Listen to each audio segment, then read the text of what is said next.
All right. Hello, everyone, and welcome in to the Week 7 TSF preview show. My name is Safwan Ali, and I am joined, as always, by my partner in crime, the human encyclopedia of high school football. His name is Greg Shoemaker, and we are tristatefootball.com. We thank everyone for listening. Be sure to follow us on all of our social media platforms, the venue formerly known as Twitter and Instagram at TS Football. Again, that's at TS Football. You can also follow us on Facebook and like us on Facebook.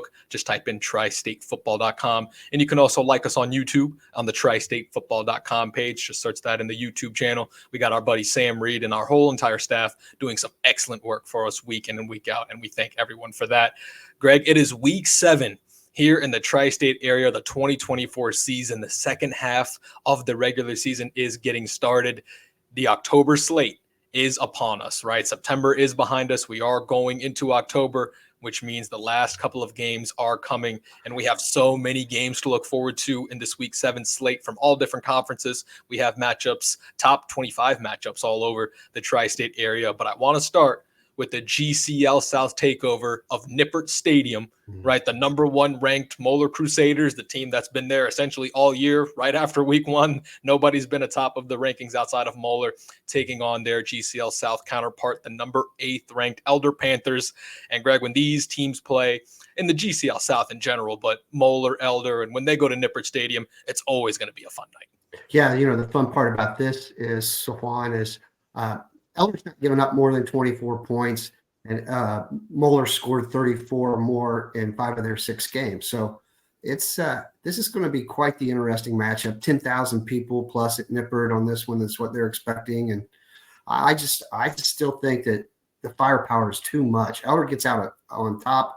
They're really a very difficult team to beat. I mean, if you just look at what they're doing there. They've got 6 guys that are averaging 2 receptions a game. Their third string running back, Tyler Jocelyn's running the ball well, and Ponatoski's on his game. There's no doubt about it. This is a very good Moeller team. Absolutely. They've been number 1 in our rankings. They've been incredibly, the only loss that they have is to that Millard Creek team, which is out of the state of Ohio, right? Out of every team that they've played that's been inside, the state of Ohio and, the interstate matchup they played. They've been incredible. They've been dominant. And now looking at the other part, Greg, the Elder Panthers, coming off a very tough loss against the St. Xavier Bombers last week, a game which they could have won, right? They had their opportunities. It's a team that plays good defense, right? They haven't given up more than 24 points a game yet this season, and that's mostly without, right, their star, Maddox Arnold. They got their linebacker, Derek Uran. He has 6 sacks, 8.5 tackles for loss, and there's some other guys I know you want to point out on this Elder defense. They're going to win this game. They're going to have to play well, like almost perfect, right? They got to win the turnover battle. They have to make tackles for loss. They got to do the right things because the smaller teams are juggernaut. Big test for Doug Ramsey's team. Absolutely. And, Jared, the Uran kid, his older brother was Jared Uran, who played at LaSalle. And then he's got a younger brother who's on the freshman team over at St. Xavier. So very good family. The Uran kids, he's got a couple of MAC offers already, only a junior. I expect that to really climb this offseason. And DeTulio, he has 4 of the team's 12 takeaways this year. So I look for this.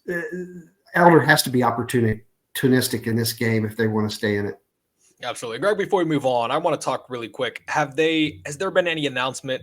I know in these GCL South games that happen at Nippert Stadium, they usually pretty easily get 10 to 15,000 people there, sometimes more. Is there any number that they've sold tickets for? Because these games, they can fill the house at Nippert Stadium. Yeah, Joe Strecker was the one who told me a little bit about the size. They were expecting 10,000. So, and the thing about this, Safwan, we don't see more games down there because if you play a game at Nippert, you have to use Nippert security and you have to use the Nippert concession people. So it's very expensive. And, this is just one of 3 home games for Moeller that doesn't have a home field. Absolutely.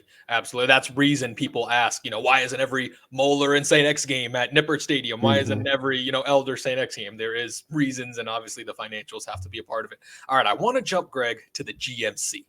Right, we got some good conference matchups, and I want to talk about the team that there may not be another program right now that feels better about themselves after last week than the Hamilton Big Blue. They come in now number 10 in our Blitz 5 top 25, 4-2 on the year. They are going to number 25 Fairfield this week. Fairfield comes in at 2-4 after last week's shellacking of the Princeton Vikings. Greg, me and you talked about the Princeton Vikings right here at the same time last week. Head scratching, right? And that was before the game. We were trying to figure out what they were about, but I think this game was more about Hamilton. They are peaking at the right time. They're feeling good about themselves. 34-0, playing some good defense. The number 10th ranked Hamilton Big Blue, Greg, like I said, I don't know if anybody else feels better about themselves today than those guys do. Yeah, I think you're absolutely right on that aspect of it. The thing I like a lot about this team, Hamilton, is they played their hardest. The toughest part of their schedule is already out of the way. And so now they can really develop themselves. They just dominated from the line of scrimmage in that first half of that game against Princeton. And Princeton looked a little, I don't say like they didn't want to be out there in the rain. I just think they just didn't have their heart in it. And that's got to change if they want to make a deep run in the playoffs. And then their counterpart, the Fairfield Indians, it's just that defense. It has been a rough go about it. They're giving up almost 500 yards of total offense, 484, if I'm not mistaken, the exact number. But Greg, what is going on with this Fairfield team? It's just defensively, they cannot stop anybody. Yeah, and, last week they didn't play very well on special teams, had a punt block for a touchdown. Mason came out and handed it. Mason wasn't running the football. I think we're like averaging 1.7 yards per carry coming into this game. They moved Brandon Dunn from wide receiver to running back, and he only had one carry all year, ends up with his best rushing day of his career and the best rushing day of anybody so far on Mason's team. And when talking about this Hamilton team, this is going to be a team that's going to continue to get better. And Greg, come November, this is not going to be a team anybody wants to run into, right? I'm talking GCL South, GMC, whoever it is. This Hamilton team, we should be really keeping an eye on them with the way they're playing right now. Oh, I agree 100%. They're confident. But remember, they went 8-4 last year. I think they could run the table, run the string out and go 8-2 this year and maybe win 9 games, 10 games. They're now playing for a seed, and that's their biggest and most important thing. The GMC is just not as deep as it's been in past years. And I think we're seeing the lower half of the league dragging down the better teams. Absolutely. The number 25th ranked Fairfield, they've been outscored 140-44 during this 3-game losing streak. So, Greg, I want to stay in the GMC, another top 25 matchup. Number 21, Mason, going to number 15, Middletown. And these are two teams going, I wouldn't say in different directions, but coming off of opposite outings, right? Mason beating Fairfield, and that was our Blitz 5 game of the week. And then they were taking on number 15, Middletown, who was 4-0, right? Riding high, feeling good about themselves, but back-to-back, really tough and really crushing loss to Lakota West, and I believe Lakota East, right? The back-to-back Lakota games that they lost. Talk to me about this game, Greg. Where does where does Middletown go from here after these 2 losses? Still a lot to play for. They're still 4-2, so the world is not ending, but where does Middletown go after these 2 losses? You got to go back to basics, and defensively especially. I mean, back-to-back 50-point games they've given up to East and West, and those are good offenses. But, man, we were really talking very highly about the Middletown defense to start the year, and now they've got to really figure out a way. I think they only gave up 42 points in those first 4 games, and just been totally Swiss cheese the last 2 weeks. So got to go back to basics. Mason's going to let the air out of the ball. Brandon Dunn ran it so well last week. I expect more of that this week. So they're going to have to be patient. Now, that said, if Middletown can get up by a couple scores, it's going to be tough for Mason to come back. Absolutely. And this Mason team, Greg, it's hard to really wrap your arms around them. And what I mean by that is the record is 2-4. You like the way they play defense, but they're offensively kind of like what we were talking about with Fairfield. They've been so bad defensively. Mason, even though they have 2 wins, they just can't seem to score the ball consistently. And as we see, only 7 offensive touchdowns in 6 games. They're the opposite, essentially, of what Fairfield is. Absolutely. And, they're grinders, and I think they're starting to come together. I do see this being a lot tougher, and I wouldn't be surprised if Mason pulls this one out. Absolutely. All right, I do want to go into the ECC for this game. This is our Blitz 5 top 25 game of the week. Greg, you're going to be hanging out there. Our whole Blitz 5 crew is going to be hanging out at the game. Turpin coming in at 2-4. They are going to the east side, right? Everybody's going to be on the east side taking on number 4 Anderson. They come in 6-0. And there's not a lot left to be said, Greg, about this Anderson team. They put points up in bunches. They can put up 50 on anybody, right? They are averaging 51 points per game, 462 yards of total offense. But Greg, as you've been mentioning and really talking about on the radio and just in your writing, the defense, right? It's the Anderson defense that's been playing really well. And they have a couple sophomores I know you're very high on. Yeah, Antoine Higgins, the defensive end, outside linebacker, whatever you want to call him. He's a fantastic player. And everybody's been talking about, well, they got Ace Austin, also a sophomore defensive back, but everybody's been talking about Kamari Ty. He's another defensive back, only a junior, and they think he's going to start getting his offers as soon as this season ends. He's playing out of his head. And then you got Jayon Saunders in that defensive backfield. This team, because they get ahead so much, their secondary has to be big. They have to play they're going to have opportunities to make a lot of plays and a lot of interceptions, and it's a very good secondary. So I think this is going to be another lopsided night. Turpin hasn't run the ball all season long. They just have 3 rushing touchdowns. You take out their quarterback, and they just don't run the football very effectively. No, but hey, it's going to be a party at Anderson, right? They got a team that is willing to party. They got a team that's excited on the east side. We can't wait to get up there. And Greg, I want to look at the future outlook and what we think of Anderson, right? We've discussed putting this team in the top 3 of our Blitz 5 top 25, and I've been in favor of it because they just beat the main, I guess, argument was with Anderson is the strength of schedule, right? And that's fair, understood. But they just played 2 pretty quality teams, right? They played Milford. And then they played, who was the team that they played? Right, Kings. They played Kings, and then they played Milford. They annihilated both of those teams. That has to matter because those 2 teams are not bad teams by any stretch of the imagination. And they absolutely annihilated both of them. 50+, defense gave up nothing.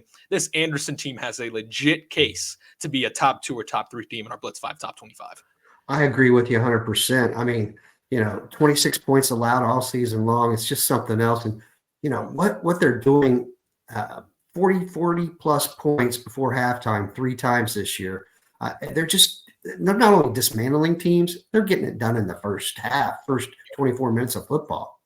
Yeah, what this Anderson team reminds me of, I don't think it's as quality as it was kind of that East Central team last year. Right, when they were with the Josh Ringers of the world, right, the Cole Burtons of the world, right? I know it's apples to oranges, but they're dominating teams so early that the starters are getting taken out at halftime, and they're just playing so well offensively. Again, different styles. I know Anderson likes to throw the ball. East Central's a running team, but this domination through these 6-7 weeks, it reminds me of just how dominant East Central was last year. Yeah, the thing about Anderson is they're developing depth right now. Yep. Their backup quarterback, they got another Scaife. Griffin was the older Scaife. I can't remember what this one is, but he's got a couple hundred yards already passing the ball. So, I mean, he's even as a backup quarterback to get that kind of stuff in a 6-0 season, you're getting those kind of snaps. A lot of guys with catches, a lot of guys with touchdowns. Everybody's getting into the act, and it's a grand old time over on Forest Avenue. Absolutely. Again, that is our WLWT Blitz 5 game of the week. Turpin going to Anderson. So we hope to see everyone there having fun on the east side. All right, Greg, I want to go to the SWAC now, right? Blitz 5, top 25. Again, number 18th, Harrison going to number 24th ranked Mount Healthy, right? Harrison's been good all year coming off that interstate win against Campbell County. And Greg, when talking about some of the superstars of the tri-state area, right? One name that often gets overlooked, who I'm a big fan of him, the fan club. I love Jameer Spain, right? That quarterback of Mount Healthy. He has a sniper rifle for an arm. He can fling the ball all over the field. He's a good athlete, right? Mount Healthy's on a 5-game winning streak. There's a lot to like about this Mount Healthy team. They're playing well. Head coach Jordan Stevens seems to have them going in the right direction, and they have that quarterback who's an absolute game changer. Yeah, and they've lost a couple of close games this year. They're 0-2 in games decided by 6 points or less. And this could be a problem tomorrow, Safwan. If this game is close, Mount Healthy has not kicked an extra point attempt all season, and they've only converted 1 2-point conversion out of 27 touchdowns. So you're leaving, 25 points on the field, maybe 50 points already this year. This is a close game. I like what Harrison does. Plus, Harrison's really balanced defensive. Their front. Logan White's got a league high 8.5 sacks. He had 3 last week. Very good team. I just like their weapons all over. But again, the top tier guys at Mount Healthy, Spain and Scott and a couple other those defensive linemen. Those guys are as good as it gets on any team across their top tier guys are great. They just don't have a lot of depth. Their dominoes fall when somebody gets hurt. It's a crazy domino effect over at Mount Healthy. So in terms of what you're saying, the extra point, they're going to be relying on 2-point conversions, right? They're mostly going to be going for 2. Is that what they're going to be trying to do in terms of games? And it's going to be touchdown, go for 2, right? Touchdown, yes. Go for 2. And that's they lost that first game to West Claremont, 20-18. They hit all 3 of their extra points on kicks. It's 21-20. Yeah, so, absolutely. That's and tough. Harrison has a lot of guys. You mentioned Logan White, Cole Coops, right? Their big superstar. He has 924 rushing yards, 7 rushing touchdowns. He has 5 games with more than 130 yards. And he's one of those guys, right? Come playoff time, right? Come November when it's cold and you got to run the ball. Harrison has one of those, what we call dudes, right? One of those guys. You give him the ball, he can take you there. And he's got offers too. I think Memphis has offered him and a couple other schools. He's just a big, tough back. And boy, you really like to see it. Like you said, this is the time of year to have that guy. Absolutely. And I just want to go over one more game with us, Greg. Another team that's having, I wouldn't say a Cinderella story, but it's a team that usually isn't, up here being 5-1 at this point in the season. How about Batavia? Right, they are going to Wilmington this week. Wilmington coming in at 3-3 on the season. Batavia has won 5 games in a row. They are riding high, averaging 50 points per game. They are carried by that offense. 4 games of 50-plus points. Greg, talk to me about this Batavia team, the feel-good team so far through 6 weeks in the tri-state area. It really is. And they dismantled Western Brown last week, a game I thought was going to be high scoring on both ends. Batavia only gave up 7 points. So their defense is a little bit better than I think we thought. They'll really tried on Friday night because Wilmington and Coach Evans, they like to play smash mouth football when they can. And I guarantee you they're going to do everything they can to have long sustained drives and keep Batavia's offense off the field. I mean, Batavia, those 2 receivers, Max Melman and Marcus Hughbanks, they've combined for 71 catches. They're averaging more than 20 yards between them, and they each have 9 receiving touchdowns through 6 games. So, and Caleb Harris, the quarterback, you can't forget him. Almost averaging 400 yards a game passing. So, this is a very good and a very fun team. And they were a team of the week last week.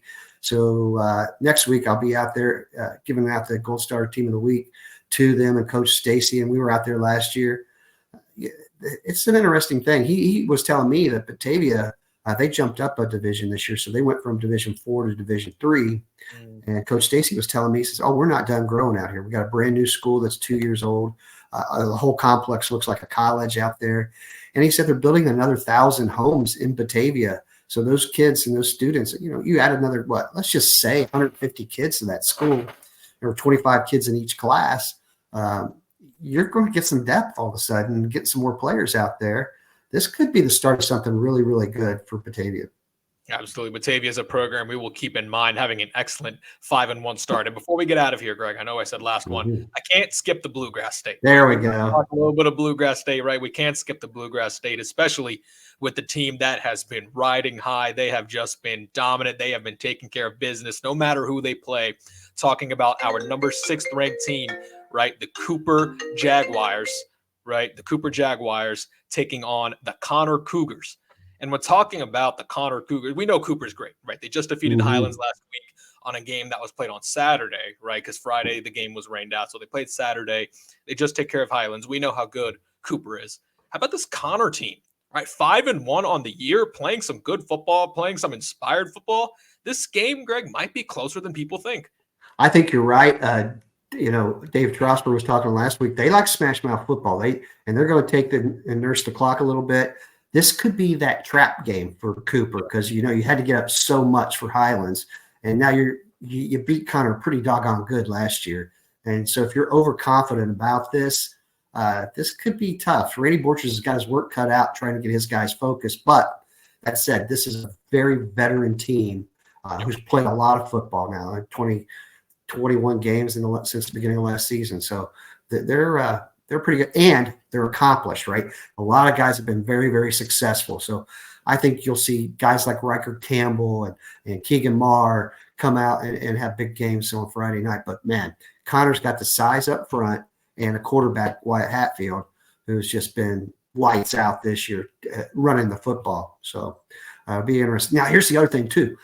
Connor runs a lot of their players on both sides of the ball. Mm-hmm. So, sometimes they do it just to keep them fresh. So a couple offensive linemen rotate on the defensive line. But they're, quarterback Wyatt Hatfield, he plays safety too. He leads the team in interceptions. So if Cooper can wear these guys down in the second half, it could be a very difficult night for Connor as the game goes on. Absolutely. These teams together are combined 11-1. So there's been a lot of winning going on between these two teams. And before we get out of here, Greg, I want to talk about Isaiah Johnson, right, from Cooper. You talk about a stud. You talk about a game changer, a game breaker, right? 31 receiving touchdowns in his last 16 games. His 39 receiving touchdowns is 14th most in Kentucky history, right? One more will put him all by himself in 11th place, right? So he's going to get one more. He's going to get a lot more by the time this season ends. He's truly one of the better receivers, right, that we've seen in, Northern Kentucky in a long time. He's a really phenomenal player. He really is. And he doesn't get enough credit for being that guy. Austin Alexander often overshadows him on offense, but I mean, Isaiah Johnson's had one heck of a career, and it's not done yet. He was shut out of the end zone last week, which the 2 weeks before that, he had at least 3 touchdown receptions in those 2 games before that. Still six games into the season, and he's already got 10 touchdown catches. Absolutely. A big matchup right there in the Bluegrass State. And Greg, before we get out of here, anything else catching your eye for week 7 or as we move forward, getting closer to playoff time? Yeah, I think we're going to see, like we talked about this game being a trap game for Cooper. I think we're going to see a couple of those. We haven't seen them yet. I do see that coming on, but I also see, this is the time of year when teams make those pushes for the playoffs. And there's a lot of teams still out there with a lot of great unknowns. So we'll see who starts to mold and mesh into shape at this point. Absolutely. A lot to look forward to. Still a lot of football to be played as we turn the clock to the month of October. And remember, all these games on Friday night you can get at tristatefootball.com/scores at the Underground Sports Shop scoreboard. And you can always follow us on the venue formerly known as Twitter for game updates as well. So that's going to do it for us. Greg and I will be back on the radio on Friday breaking down everything after the St. X game. So you can tune into that. So we thank you so much for listening in. We'll talk to you next week on the Week 7 TSF Preview Show.